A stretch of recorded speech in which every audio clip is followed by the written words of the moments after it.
Suprabhat, we are all familiar with the sterling role played by Dr. B.R. Ambedkar in the drafting of the Constitution of India and his championing of the rights of Dalits.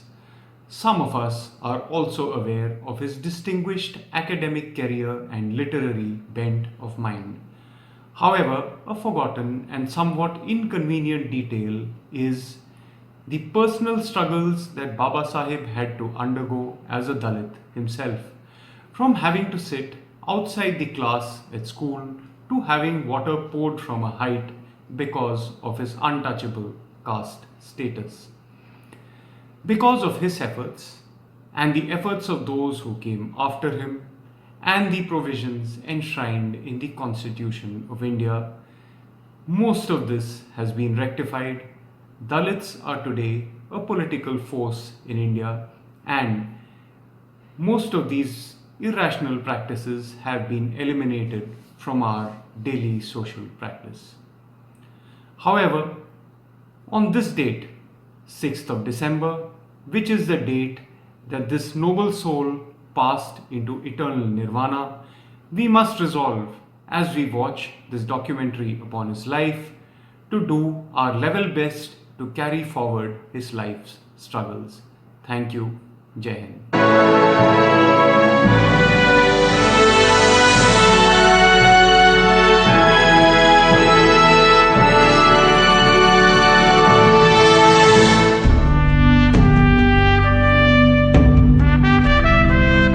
We, the people of India, having solemnly resolved to constitute India into a sovereign, socialist, secular, democratic republic, give to ourselves this Constitution. The preamble to the Constitution of India is something every school-going child knows by heart. 85 words that define the spirit of our democracy, every word very carefully chosen by the nation's first Law Minister, Bhimrao Ambedkar. He's the man who was the chief architect of our Constitution, also the Dalit icon who gave millions a voice against discrimination. But his story is much, much more than that. And it all begins really in this small school in Satara.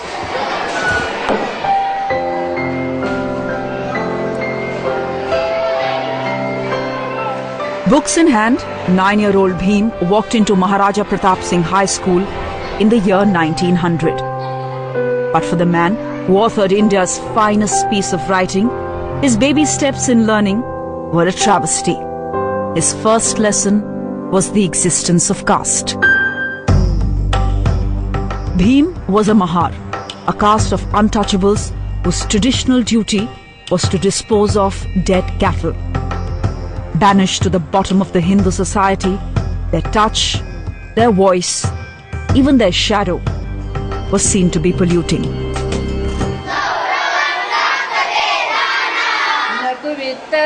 Inside school, Brahmin teachers refused to teach little Bhimrao. Some agreed, but made him and his brother sit in a corner on gunny bags that they carried from home. The humiliation was endless. If the boys got thirsty, they had to wait for a peon to come in and pour water into their mouth, because outcasts weren't allowed to touch either the water pot or the water inside it. And God forbid, if the peon was absent, then the boys would go thirsty the entire day without a single drop of water. Young Bhim responded in the best way he could. His sheer academic brilliance won him grudging admiration and a new surname. कहा जाता है कि इसी school में उनको अंबेडकर, यह जो नाम है पहले अंबावडेकर था, इसी स्कूल के जो अध्यापक थे उन्होंने उन्हें अंबेडकर यह नाम इसी स्कूल में दिया. But a new surname didn't help.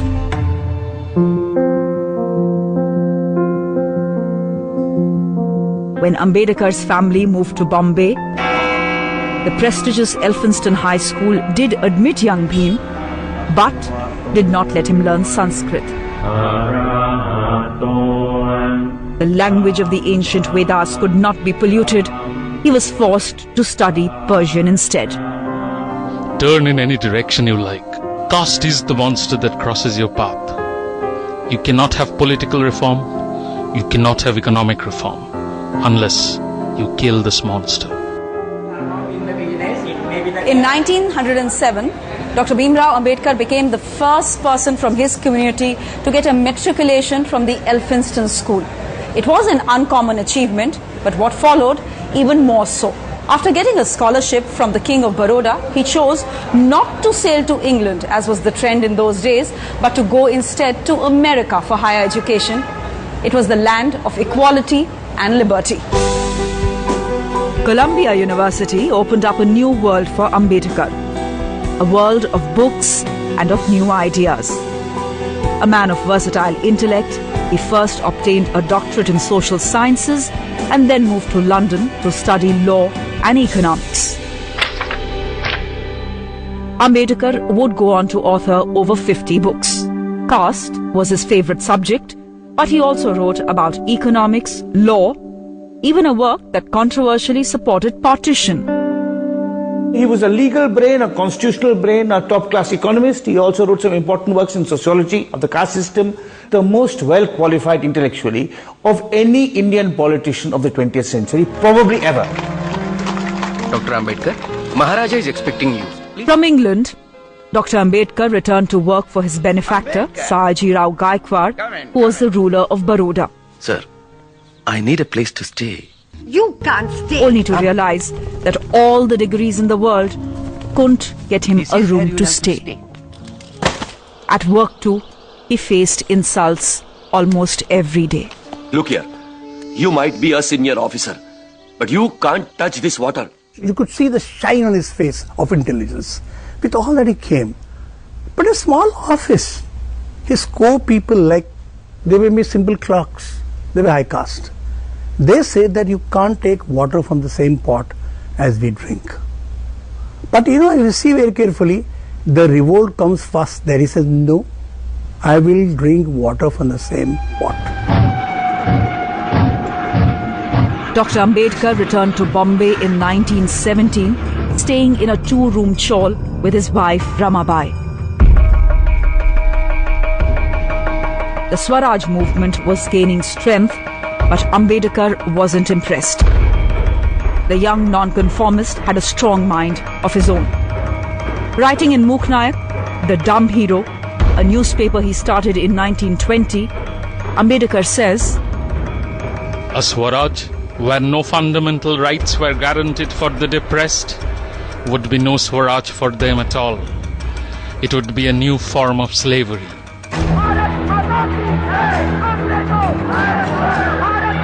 As India's freedom movement gathered momentum, Dr. Ambedkar began teaching political economy at Bombay's Sydenham College. Initially skeptical, even Brahmin students became lifelong disciples after listening to his lectures. This portrait, which hangs in the college today, is a testimony of his impact.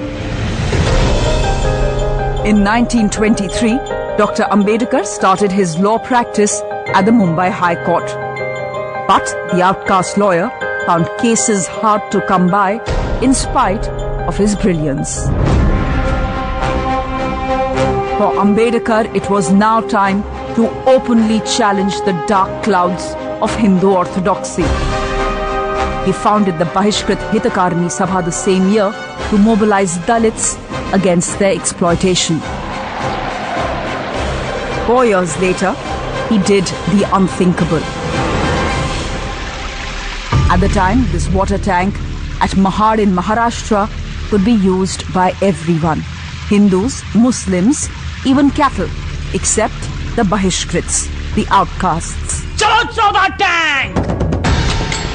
But now the time for waiting was over.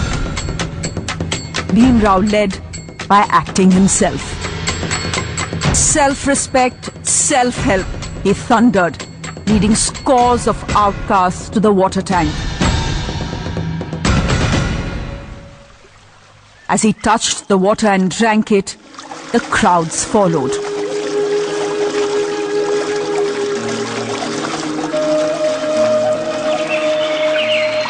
The impact of Dr. Ambedkar's act was revolutionary.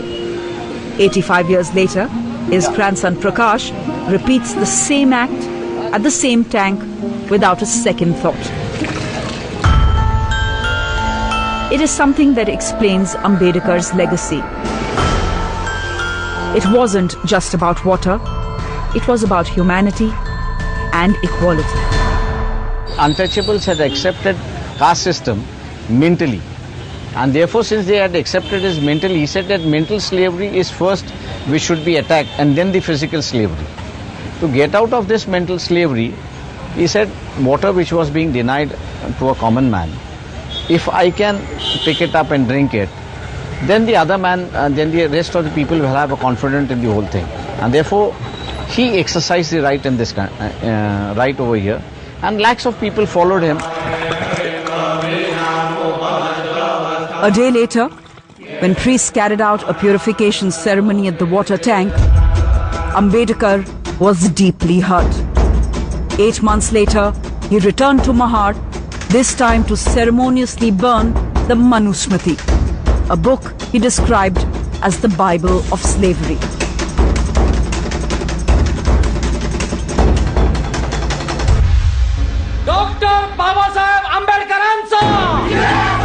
Ambedkar's anti-caste movement rapidly gained momentum. Nasik's Kalaram temple was the next target. Ambedkar and his supporters laid siege at the temple gates in 1930, demanding untouchables be allowed to enter. But Baba Saheb's temple entry movement was met with a lot of resistance that only fueled his disillusionment with Hinduism. Though I was born a Hindu, I solemnly assure you that I will not die as a Hindu. 20 years later, he would fulfill his Dr. Bhimrao Ambedkar was now a voice India couldn't ignore. From within the freedom struggle, he was attempting to carve out a political relevance for the Dalits. For him, it was the only way to emancipate India's 16 million outcasts. Ambedkar's decision to accept an invitation to the Round Table Conference in London greatly angered the Congress. The party called him a British stooge. And so, the stage was set for a confrontation between two champions of the downtrodden, Gandhi and Ambedkar. While their goal was similar, their methods were somewhat different. Ambedkar was more radical, more confrontationist. He wanted to take the Dalits outside the Hindu fold. Gandhi thought that by abolishing untouchability, by giving Dalits greater political opportunities, Hinduism could be saved. But despite their differences, I think in retrospect, they should be seen as co-workers. The British announced the communal awards for Dalits in 1932, granting separate electorates and seat representation to minority communities. An upset Gandhi announced his resistance with a fast unto death at Pune's Yerwada jail. As the fast grew and Gandhiji started losing his health, everybody started requesting Dr. Ambedkar, and Dr. Ambedkar said, okay, I'll consider. And that is how the negotiation took place, and finally the Pune Pact has come out in the whole thing. But in this you will find Gandhiji understood Ambedkar's pain. He understood Gandhiji's agony, no doubt about it. I mean, he said, it is there in my film, that you are born untouchable, but I adopted myself as untouchable. At the stroke of the midnight hour, when the world sleeps, India will awake to life and freedom. On 15th August 1947, as India finally awoke to freedom, the earlier bitterness between the two stalwarts was now matched by maturity and wisdom. It was Gandhi who recommended Ambedkar's name as India's first law minister. As law minister, Dr. Ambedkar chaired the drafting committee, whose onerous task was to give a complex India her constitution. The boy who was once refused admission in school because of his caste was destined to write India's Bible of governance. Our difficulty, as I said, is not about the ultimate future. Our difficulty is how to make the heterogeneous mess that we have today take a decision in common and march in a cooperative way on that road which is bound to lead us to unity.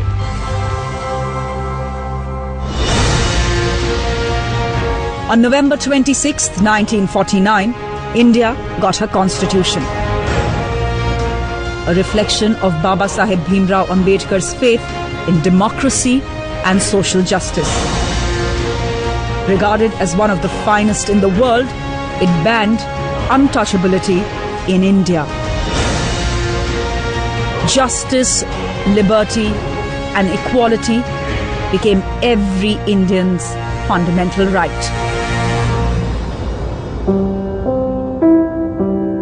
The universality of his ideas were visible in other spheres as well. His politics was always inclusive. His policies were always inclusive. You can look at his work in this Labour government, interim government in 1942. For example, minimum wages he was asking for everybody.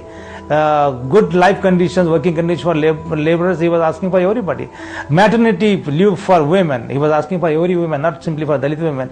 So I think his imagination is universal and politics is inclusive in character.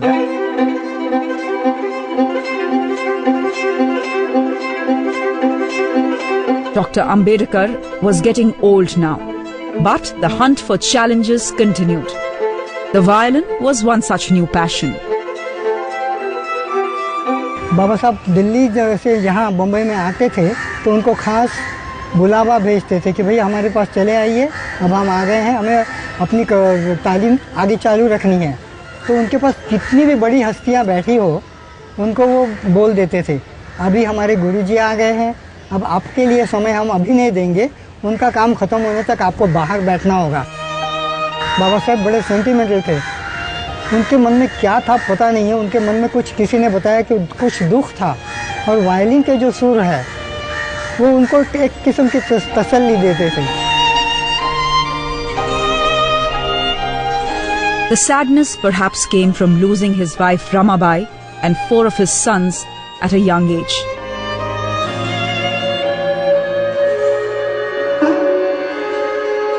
In 1948, at the age of 57, Baba Saheb remarried.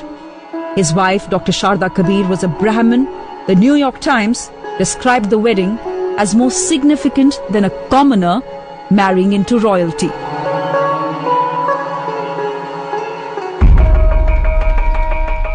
But Dr. Ambedkar wasn't done yet. He began drafting the Hindu Code Bill, aiming to grant women greater legal rights in the country. But his efforts to reorganize the framework of Hindu society were short-lived. The bill aroused bitter controversy and was abandoned by Prime Minister Nehru. Ambedkar quit the Union cabinet in disgust in 1951. What he did next shook the very foundations of Hinduism.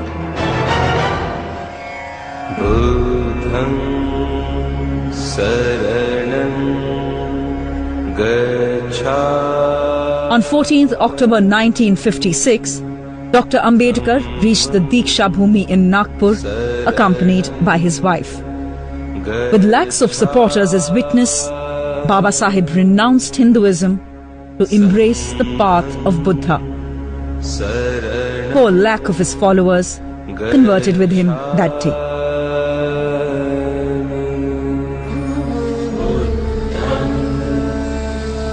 Two months later, Baba Saheb Ambedkar passed away at the age of 65.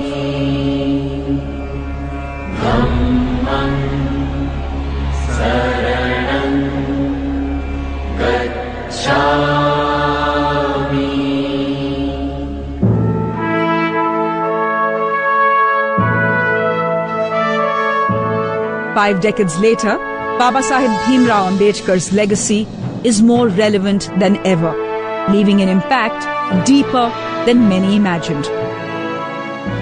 It's a testimony to why India counts him as one of its greatest ever.